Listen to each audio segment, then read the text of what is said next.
Senate Minority Leader Chuck Schumer has now introduced a new Democrat program called A Better Deal. Weeping hysterical tears, Schumer delivered a speech to the group of soggy stuffed animals he keeps hidden in his bedroom closet, saying, quote, "We have called our new program A Better Deal in the hope the word deal would make people think of Donald Trump so they might like us for being him instead of hating us for being who we really are," unquote. The sobbing Schumer went on to say, quote, "When you lose an election like the one we lost in 2016, you can't blame James Comey or the Russians or anyone else. You have to look in the mirror unflinchingly and blame Hillary Clinton, whom you can see behind you in the mirror trying to sneak away before anyone blames her," unquote. In a position paper that the segment of the Democrat Party that is called the Democrat Party released to the segment of the Democrat Party that is called the news media, the Democrat Party told the news media Democrat Party how it would now attempt to appeal to working class Americans who voted for Donald Trump rather than to the Democrat base, which is 6 guys who wear dresses and an 80-year-old homeless man who agreed to vote 17 times in return for a bottle of Jim Beam. The position paper outlined a program whereby the Democrats would raise the minimum wage so businesses would hire fewer people, then raise taxes on the businesses so that there would be fewer businesses, then use the taxes from the businesses that are no longer there to give welfare to the people who aren't working because Democrats raised the minimum wage and there are no more businesses. Falling to his knees and pounding his chest as he wept, Schumer told his dripping security blanket, quote, "Capitalism isn't working. Sure, it's made much of the world richer than it's ever been, but it isn't working because it doesn't let us steal middle-class people's money in order to buy votes from the poor with useless programs that foster dependency, illegitimacy, and crime. We need to have more government involvement in the economy so we can drive those cool 50s cars they have in Cuba and Venezuela and stage fun activities like food riots and show trials," unquote. Noting the success of Donald Trump's Make America Great Again campaign, Schumer said that Democrats would try to catch some of that magic by wearing orange wigs and pretending to love the country. "We want to make a better deal with working class Americans," Schumer said. "The deal is we'll pretend not to hate you and you'll vote for us and then we'll hate you again." President Trump responded to the Democrats' new plan by humiliating all his friends, firing all his political allies, and hiring the guy from the hot dog stand outside of Trump Tower to run the new Department of Relish. So on the Republican side, everything's pretty much the same as usual. Trigger warning, I'm Andrew Klavan, and this is The Andrew Klavan Show. I feel hunky-dunky, life is tickety-boo. Birds are winging, also singing hunky-dunky-doo. Ship-shaped, tipsy-topsy, the world is zippity-zing. It's a wonderful day, hurrah, hooray! It makes me want to sing. Oh, hurrah, hooray! Oh, hooray, hurrah! All right, Austin, you dozed off at the teleprompter. What was that about? I thought, wait a minute, these words aren't moving. Now I won't know what to say. I was so excited to start it on time that Mr. Cuts are on the prompter. I was wondering, now I write these things, so I'm sometimes wonder, can I remember it? No. All right, it's Mailbag Day. Hooray, yay! That was great. Now, see, you made up for it with an absolutely great woo. If you want to get your questions in the mailbag, you have to subscribe to thedailywire.com. Then I can answer your questions. The answers are guaranteed 100% correct and will change your life on occasion for the better. But you got to subscribe. Lousy $10 a month. Lousy $10 a month. If you subscribe for a year, which is only a lousy $100 a month, you get the Leftist Tears mug, which will keep your leftist tears cold. Hey, by the way, while I'm asking you for things, let me ask you for a favor. If you like the show, if you enjoy the show, go on iTunes and give us some good reviews. You know, people don't think about it. I get a lot of really nice letters. You send me nice letters, and it's embarrassing for me to write back in your letters and say, you know, put in a good review on iTunes. So I'll just do it here and just embarrass myself here. It's true. It's true for my books as well. The Great Good Thing. If you liked it, go on Amazon and give it a good review. They really help. It really promotes the show. So I have to, speaking of my books, I have to say, I was thinking about watching it was just an incredible Shakespearean drama taking place in Washington, D.C. And I was thinking about a book I wrote called Empire of Lies, which is one of my favorites of my books, and a book that I felt it did well. It sold okay, but it kind of ignored. It was an openly conservative book, and the book I'd written before, when people didn't know I was a conservative, got something like 300 major reviews. 300 reviews in 300 major venues. This book got one review in a major venue, and I was called a right-wing crackpot, okay? And I thought the problem with it is, I think the book is really good, I think. I think it's a really complex book. It is not just blindly conservative. It's about a conservative, but it talks about his problems. But it's called Empire of Lies because there's an exchange in it where he goes and he talks to a college student, and the college student explains to him why people get destroyed when they stand up against the left-wing machine. And the kid says to him, there are a lot of powerful people who believe things that aren't true. Things like one culture is as good as another, or there's no such thing as good and evil. You only have to think about those statements for 2 minutes to see that they can't possibly be true, but these powerful people think they should be true, and they think they'll seem to be true if no one is allowed to say that they're not true. So they attack anyone who says that they're not true. They call him names, they demand apologies from him, they make his life a misery. So it's like the emperor's new clothes, but instead of clothes, it's the emperor's lies. And in an empire of lies, only a crazy man would speak the truth, and crazy people do crazy things. The powerful people don't destroy the crazy people for saying that their false ideas are false. They destroy them for doing something crazy. But you have to be crazy to say their false ideas are false, because if you do, they'll destroy you.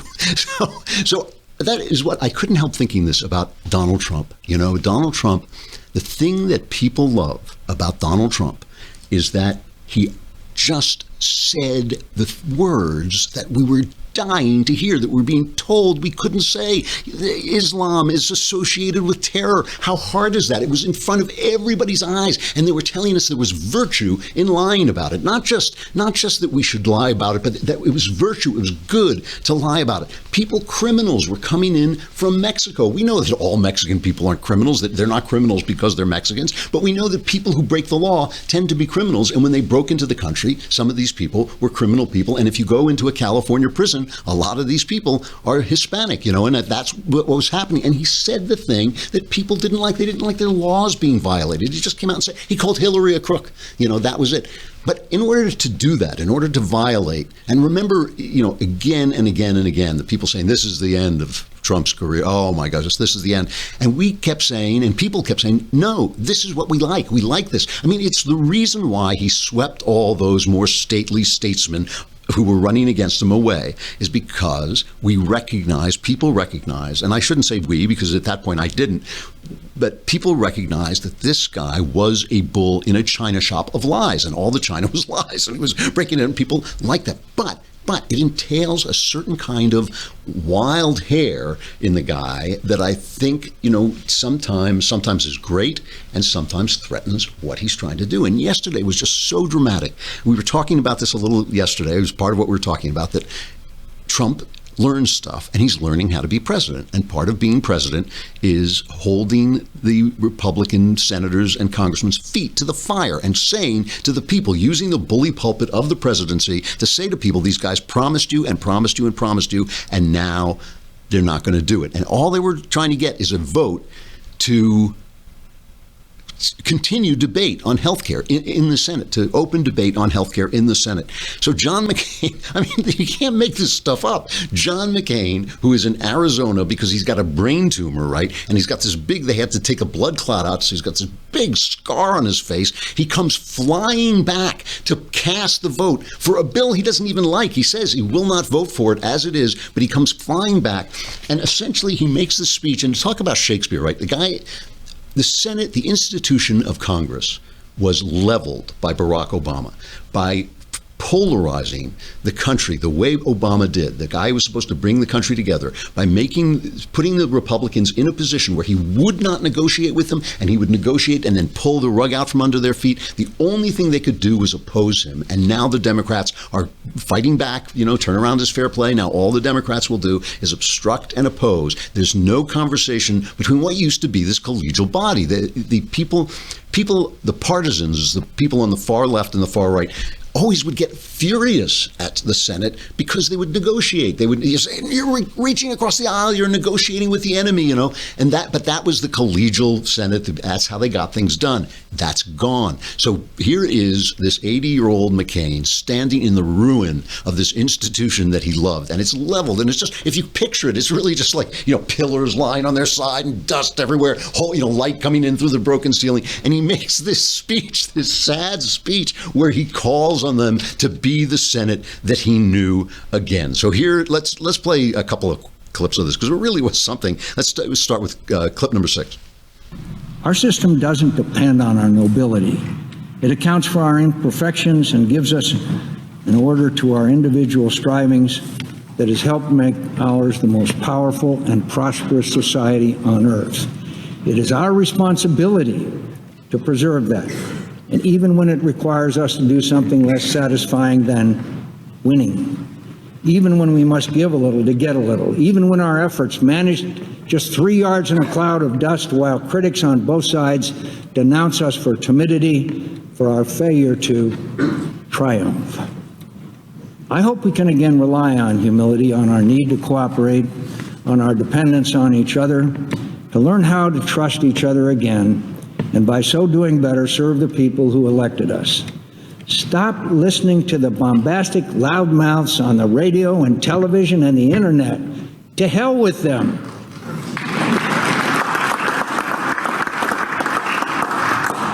They don't want anything done for the public good. Our incapacity is their livelihood.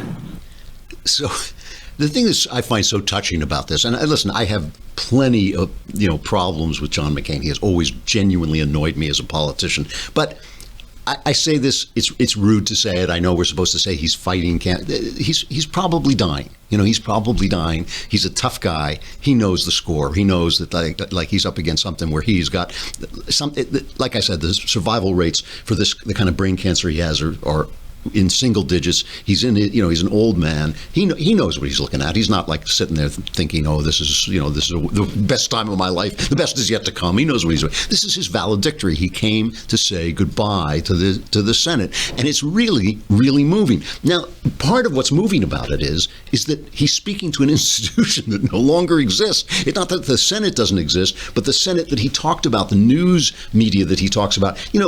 People on the right. Obviously, he's striking out at Trump with the lines about winning. And if you can't watch, if you're just listening, he makes little quote, scare quotes in the air, talking about winning. We have to be beyond winning and all this stuff. But when he talks about the idiots on the radio, of course, you immediately go to the right wing. You immediately think of Rush and Mark Levin and, all of us. I mean, the whole family of right wing commentators who were Rush's children, as it were. But what he doesn't understand is that the front page of the New York Times is exactly the same. They're fighting back against the front page of the New York Times, which is just as biased. Look, I do not pretend when you come here you are getting an objective version of the news. You're getting my version of the news. Rush does not pretend that he is giving you all the news that's fit to print. He is giving you the Rush Limbaugh version of the news. Same with Sean Hannity. The New York Times lies. They pretend that their front page is all the news that's fit to print. They say it right there, but it is just as biased as Rush, just as biased as Hannity, and worse, because those guys are honestly giving you their opinion, and the Times is pretending it's the news. So that's what's it's out of date to sit and strike out at Rush, to sit and strike out at Sean or any of these guys. That when you have a new McCain has always played to the New York Times. He's always wanted the New York Times to like him. So that landscape that he's talking about, he's standing in the ruin of it and making this farewell speech to an institution that's gone. And when he calls out for civility, it's so touching, because I'm sure they're all moved to hear about this. But it's just not going to happen, because Chuck Schumer is sitting on the other side, and he's not going to do one damn thing to help Trump get his agenda moving. So here's McCain's call for civility. Let's trust each other. Let's return to regular order. We've been spinning our wheels on too many important issues because we keep trying to find a way to win without help from across the aisle. That's an approach that's been employed by both sides, mandating legislation from the top down without any support from the other side, with all the parliamentary maneuvers that requires. We're getting nothing done, my friends. We're getting nothing done. And all we've really done this year is confirm Neil Gorsuch to the Supreme Court. Our health care insurance system is a mess. We all know it. Those who support Obamacare and those who oppose it. Something has to be done. We Republicans have looked for a way to end it and replace it with something else without paying a terrible political price. We haven't found it yet, and I'm not sure we will. All we've managed to do is make more popular a policy that wasn't very popular when we started trying to get rid of it. So he comes, this ailing, probably dying senator, comes to make this valedictory speech, flies in, and through hook and by crook, they get together 50 votes, and they get this thing out there. And of course, Mike Pence cast the deciding vote. I mean, you can't, like I said, you can't make this stuff up. It's a tremendous, even though later on in the day they voted down, they lost a vote. They never expected to win it on a repeal and replace. But even so, this is a tremendous victory for Trump, a tremendous, confirmation of what I was saying, that he is learning how to do this president thing, that this is the important thing that he does. It's not about, tweeting. It's not about anything like that. But this is the important stuff he does. He wins. Trump wins. And then, like a character in Shakespeare, his character flaws threaten his own victory. We'll talk about that in a minute, but I got to say goodbye to Facebook and YouTube, where you've been watching video for free. You can come over to thedailywire.com and hear the rest of the show. And for a lousy $10 a month, you can just watch the whole show, and you don't have to be cast out like this into the exterior darkness where there is great weeping and gnashing of teeth. Come over to thedailywire.com.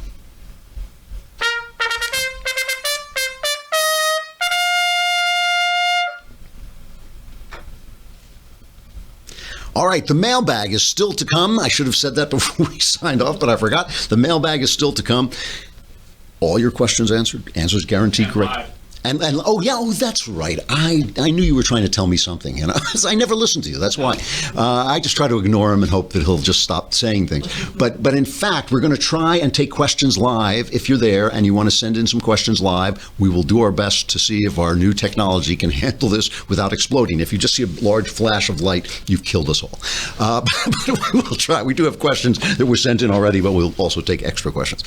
So what is Trump doing? Well, he scores this victory. He shows, yes, I can be president. I can move, this forward. It's a long shot that this healthcare thing will actually get passed, but at least it's still in there. Look, 2 days ago, everybody was saying it's dead, it's gone, it's finished. Trump pushed it through, and I think you have to the credit lies very largely with him. Obviously, all the Mitch McConnell and all that, they had a lot to do with it, but it was Trump pushing them through. That's how you be president. And what is he doing? He is doing this thing with Jeff Sessions that is just embarrassing. I mean, he's obviously has lost his temper over the fact that his family, Jared Kushner, has been pulled into this nonsense Russian probe. And again, I don't blame him. But we all lose our temper. You have to be a big boy. He's president of the United States. It's not the same as when he was a candidate. These people. If he fires Jeff Sessions, or forces Jeff Sessions to resign, and everybody's saying he's going to resign. I'm not sure I believe that. But if that happens, what do you think is going to happen? What do you think is going to happen if he fires Jeff Sessions? Nobody worth his salt is going to want to be in that position. Rudy Giuliani, maybe. Giuliani's 70 years old. He's making a lot of money. He's done the stuff that's going to make him a great man. He doesn't really want to be involved in this anymore. Maybe he'd do it, maybe. But is he going to get confirmed? I don't know. Rex Tillerson has been kind of making noises. There have been rumors that he was going to quit. He says no, he's just taking a break. But obviously, working for Trump is not a picnic. It's not a picnic. He's got a great staff, a great cabinet that he appointed. If they start to abandon ship, this presidency will go down, and they will. These are big guys. These are not guys who are going to be pushed around by Donald Trump or anybody else. Rex Tillerson doesn't give a rat's what Donald Trump does. If he's having a bad time, if he feels he can't get work done, he's going to leave. So here is Trump attacking. He's been attacking Sessions on the fact that he recused himself from the Russian investigation, and Sessions did that because he forgot that he had in fact had a meeting with the Russian ambassador. Obviously had nothing to do with any of this, but he forgot it, and then he has said, well, okay, well, now that I've made a mistake under oath, I'm going to have to recuse myself. So here is Trump attacking him for that in a press conference. But I am disappointed in the Attorney General. He should not have recused himself almost immediately after he took office. And if he was going to recuse himself, he should have told me prior to taking office, and I would have quite simply picked somebody else. So I think that's a bad thing, not for the president, but for the presidency. I think it's unfair to and that's the way I feel. He said this thing in an interview with the Wall Street Journal. I mean, everybody points out that Jeff Sessions was an early Trump.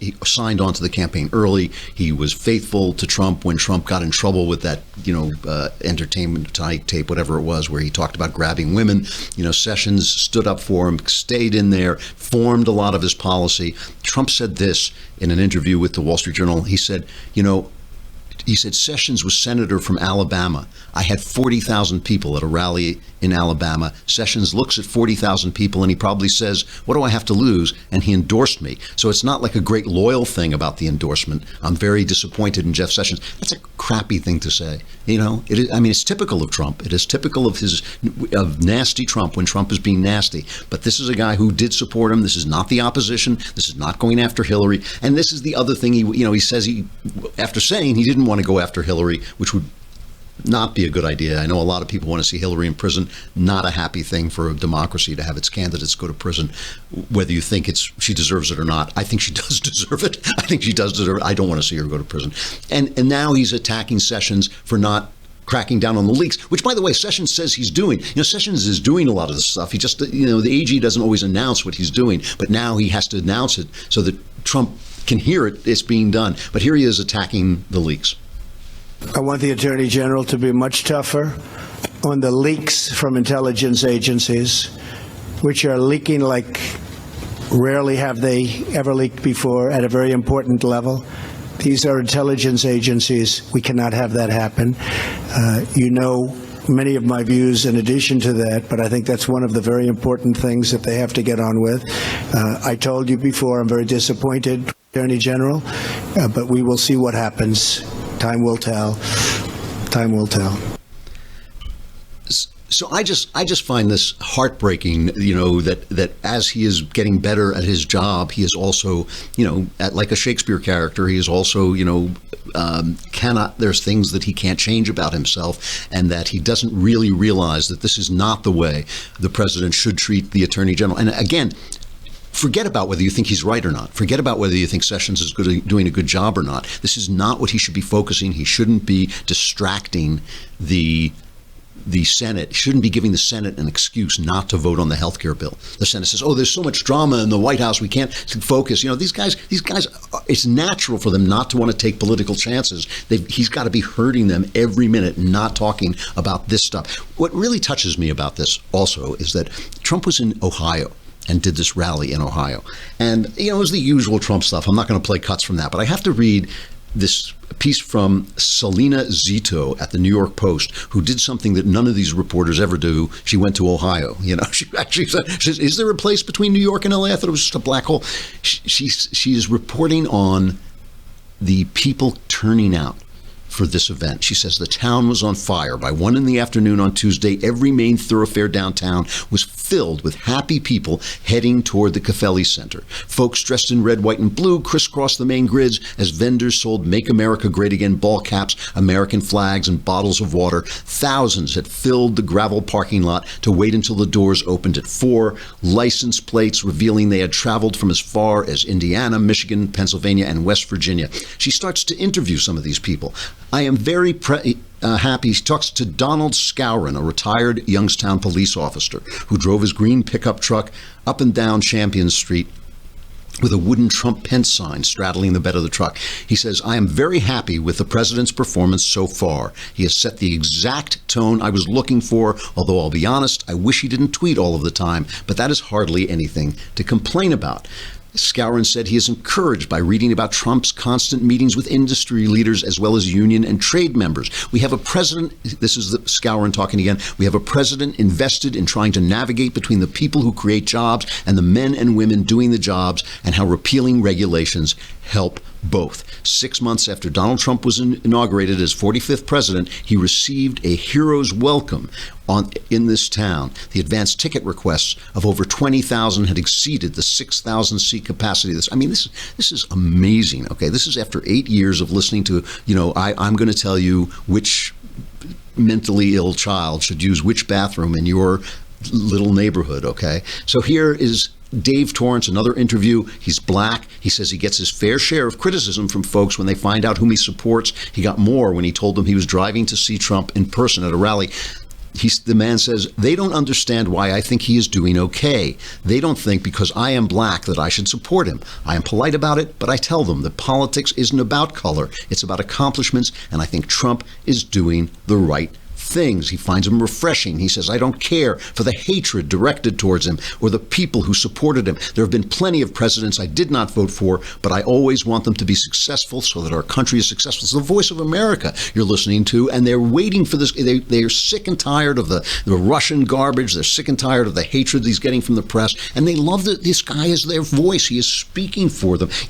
He went to this Boy Scout jamboree thing and gave this speech, and it was...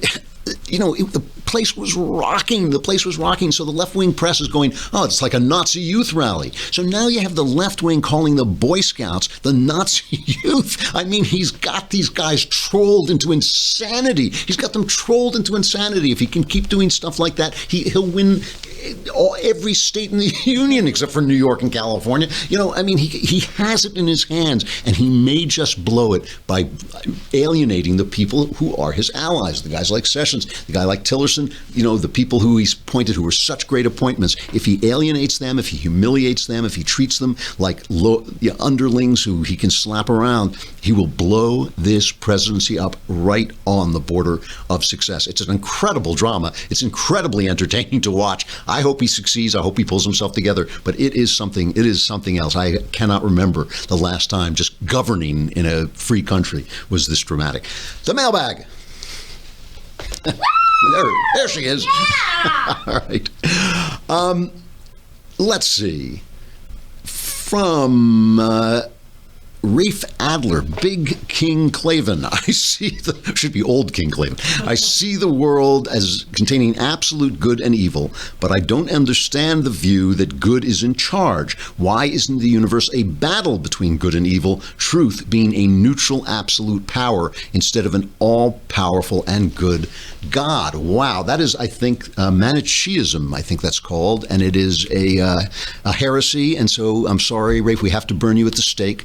That's part of the mailbag I didn't include, that we do solve your problems, but if you commit heresy, we have to kill you. So that, it's risky. All right, I will. The answer to that question is, of course, complicated, and I'm probably not the best I'm a thriller writer. I'm not a theologian. I'm not a philosopher. I'm just a barefoot teller of tales, but I will try and answer this question. First, let me say this. When we talk about religion nowadays, it's very offensive when they say, to the left, politics is a religion. Global warming, climate change is a religion. What we mean by that is it's irrational. Our religion, the Christian religion, and I would say this is true of the Jewish religion, is not irrational at all. Our faith is faith that our logic will be true, that human logic can describe the world. So much of this stuff has been reasoned out by people over centuries, and our faith is that just because we can't see it, it doesn't mean that our logic doesn't hold, so it's reasonable. The world can't be divided.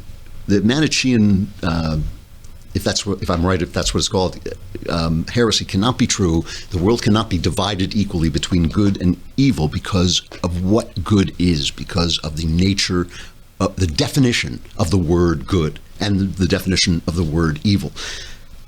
Good is, in everything, is the highest attainment of the essence of something. So the highest attainment of the essence of what it means to be a man is to unite with God. That would be his purpose, his cause, his good. That would be his good. Take morality out of it for just a minute. Just take a circle. let's say everybody in this room draws a circle. Jess draws her probably excellent and attractive circle. Austin draws, something we can barely recognize as a circle. I draw a circle. They're different colors and all this stuff. None of them is the perfect circle. Even if my computer draws a circle, it will not be a perfect circle. There'll be something wrong with it. But we all know there is a perfect circle. We have it in our heads. We all know these, no matter how badly we draw those circles, we all know they're supposed to be circles, and we all know that they are part of what Plato would call this form of a perfect circle. That is the good. It is trying to attain the good. There is a good circle. But these circles get good as they attain that perfection. There is no worst circle. There only is a circle that doesn't exist, right? I mean, if it has some form close to a circle, it has some good in it, okay? That is the way you have to think about these things. Okay, so being itself, existence itself is like that. The ultimate existence is the good, right? That is what it is, the fulfillment of the good. There is no the highest being is the good being, not just because he's the highest, but because it is the nature of goodness to be the absolute fulfillment of being. Okay, I hope I'm making. Am I making sense? Okay, good. There is no absolute evil person. Even Satan is a fallen angel. He is a broken good thing. Even Satan, if you read Paradise Lost, he suffers in his evil because there's still something in him that knows the good. There is nothing, and then there is bad, and then going up the level to good. And that's why the Manichaean heresy is wrong. And that's why we're not in a, truth is not just empty. It is. There is a good, an ultimate good, and that ultimate good is the ultimate being, and the ultimate being is the ultimate intelligence, and that is God. That's my answer. I hope that made sense. I feel like what we have. I'll bring a philosopher on in a few weeks, and we'll talk to him about it. But that's as good as I can do. All right. Supreme Overlord Klavan, as a Christian, I often think of Ephesians 4:1, where Paul urges followers of Christ to live a life worthy of the calling you have received. Though I accept my salvation through Christ, I often struggle with what it means to be a good person and live a worthy life. What are your thoughts on this? Thanks for all you do, Luke. We all do, of course. We all struggle with not only knowing the good, but doing the good once we know it. Paul himself struggled with it and said the good that he wanted to do, he didn't do, and the bad that he didn't want to do, he did do. That's the nature of being a sinful creature.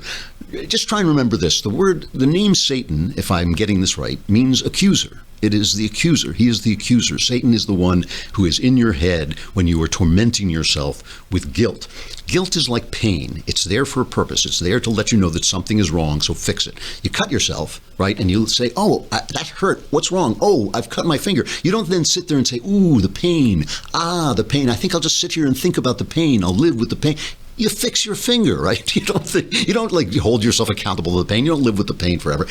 Guilt is the same way. You do something wrong, you fix it. You try and do your best to not do it again. That's what you do. That voice that torments you over this, that torments you about your flaws, the things that you can't fix in yourself, that voice is not God's voice. That is not God's voice. That is the voice of your accuser. He does that to keep you from turning toward the love and forgiveness that God is offering you. So that is what I would say. We all struggle to do right. We all struggle to know the right, but that voice that tangles you up in guilt, it keeps you from proceeding past your guilt toward love and forgiveness. That is not God's voice, and it's not your voice either.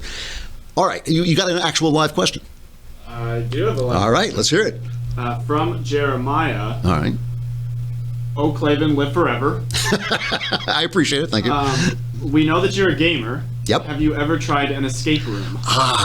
First of all, I've only recently, about a month or maybe 2 months ago, I heard about escape rooms.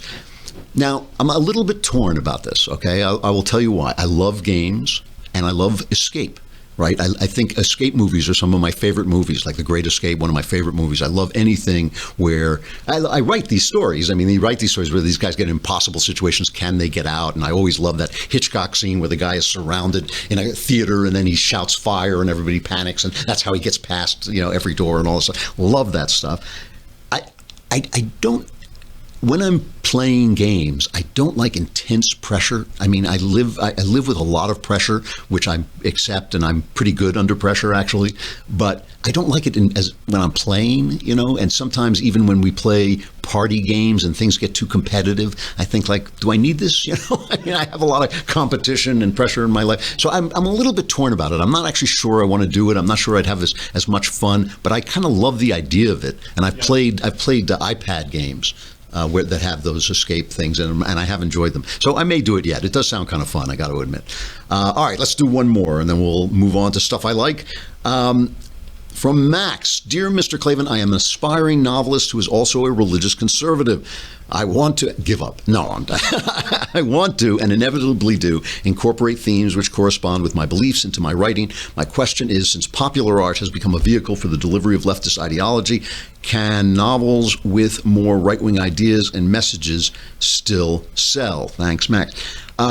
First of all, yes, there's a huge market for Christian novels. I mean, the Christian literature is a big deal, and there are Christian publishers. They're fewer because they're all now owned by HarperCollins. I mean, when I started with Thomas Nelson writing novels for them, they were like this wonderful little company. There's still many, many wonderful people there, but now they're part of this big HarperCollins corporation. But, the novel business is a tough business. I love it. I love doing it. I love being in it. But it is a tough business, and obviously, if you are in keeping with the left-wing prejudices of the mainstream publishing industry, you will have a way forward. But it is better than TV and much better than the movies. There's still many different voices there that you can get into. So yeah, I would not give up on that account. I mean, obviously, you don't want to be preachy. You don't want to be like selling this stuff. You want to tell a story and let the story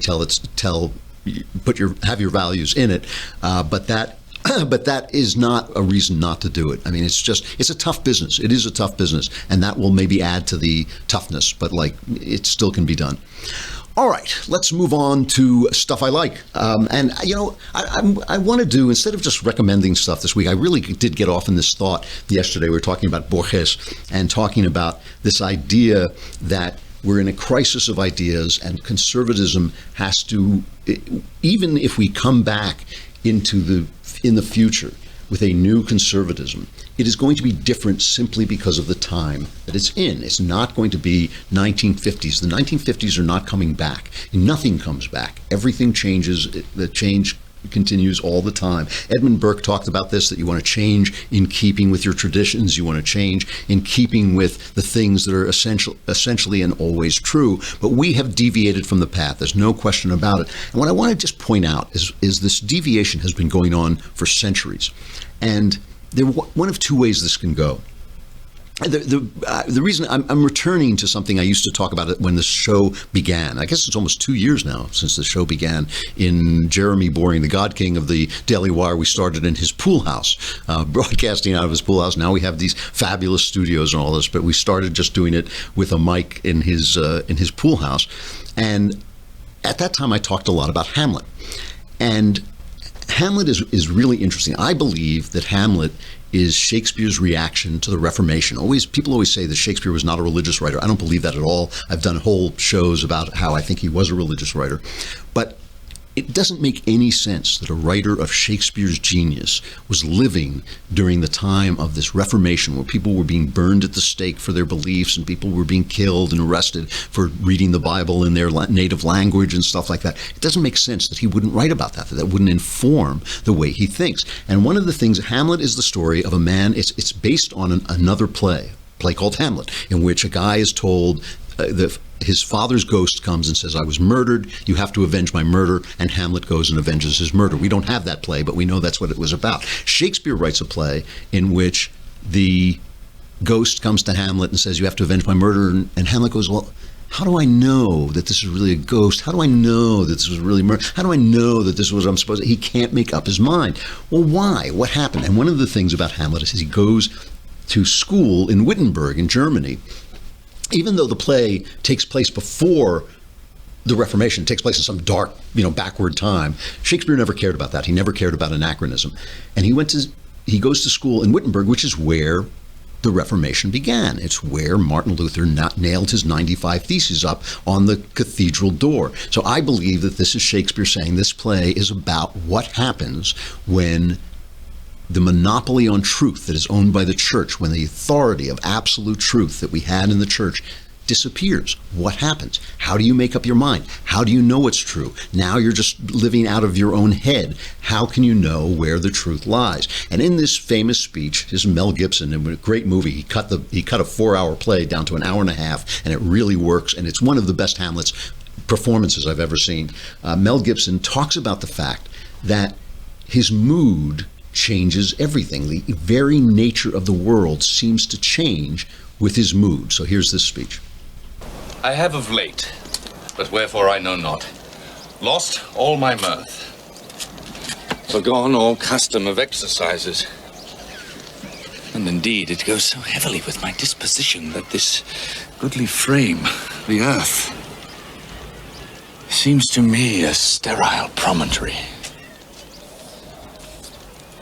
This most excellent canopy, the air, look you, this brave o'erhanging firmament, this majestical roof fretted with golden fire, why, it appeareth nothing to me but a foul and pestilent congregation of vapors. What a piece of work is a man! How noble in reason, how infinite in faculties, in form and moving, how express and admirable. In action, how like an angel, in apprehension, how like a god. The beauty of the world, the paragon of animals. And yet to me, what is this quintessence of dust? Man delights not me. No. Nor woman neither, though by your smiling, you seem to say so. Shakespeare always throws in a dirty joke. If he can get in a dirty joke. So he says, man delights not me, and the guy laughs saying, yes, but you like women, don't you? You know. So Hamlet is saying that the entire world, the sky, the world, mankind himself seems to be at the mercy, the very nature of him seems to be at the mercy of his moods. And when he's depressed, suddenly man who seems to be an angel looks like nothing but dust. That's not quite what that statement means, but for now, that's fine. You know, the sky is no longer beautiful. The earth is no longer beautiful. How then do you know the truth? How then do you know what's right and wrong? How then do you know that what you think is right is not just your anger? If we don't have a church that is going to tell us these things, how do you know? And this idea that Shakespeare saw coming from so far away. In Hamlet, there are hints of postmodernism, there's hints of, deconstructionism, all kinds of things. He just saw into the future, really all the future. He saw everything that was going to happen. He reasoned it out. And that's what I believe the play is about. And that's why I think it's so great. And at the same time this was happening, a scientific revolution started to take place.